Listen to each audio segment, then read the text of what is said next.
என்னைக்காவது நீ யோசியா ஏன் படிக்கணும்னு? நீ படிச்சா என்ன நடக்கும்ன்றத சொல்ற. கைதிகள் இருக்காங்கல்ல, ஆயுள் கைதிகள், அவங்களுக்கு ஒரு மோட்டிவேஷன் ஸ்பீச்சுக்காக கூப்பிட்டாங்க. என்ன வந்து ப்ரோக்ராம் ஆரம்பிக்கும் பொழுதே மணி 6:45 7:40 நான் கிளம்பி ஆகணும். ஏன்னா 8:30 மணிக்கு எனக்கு பிளைட். சிறையில இருந்து ஏர்போர்ட்டுக்கு போறதுக்கு 40 மினிட்ஸ் ஆகும். உடனே என்ன தெரியும் பண்ணாரு அந்த எஸ்பி, அங்க இருந்த எஸ்பி, ஜீப் எடுப்பா அப்படின்னாரு. மேக்ஸிமம் 25 மினிட்ஸ் இருக்கு. டிரைவர் உட்காராருங்க டிரைவர் சீட்ல.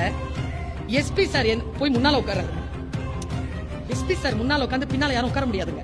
ஆஸ் பர் புரோட்டோகால் ரொம்ப விஐபியா இருந்தா தான் உட்கார முடியும். உட்காருங்க மேடம் அப்படின்னாரு. நான் பின்னால உட்கார்றேன் சார். பக்கத்துல 2 பேர் வந்து புல்லட்ல டிஎஸ்பி, புல்லட்ல எஸ்கார்ட்ஸ் வராங்க.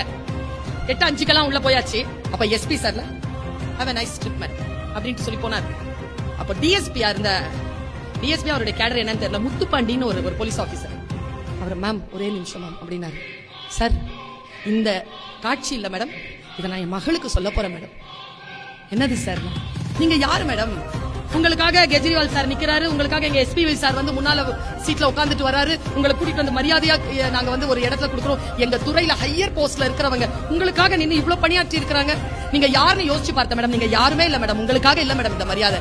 நீங்க படிச்ச படிப்புக்கு தான் மேடம் இந்த மரியாதை. படிச்சிருங்க குழந்தைகளை.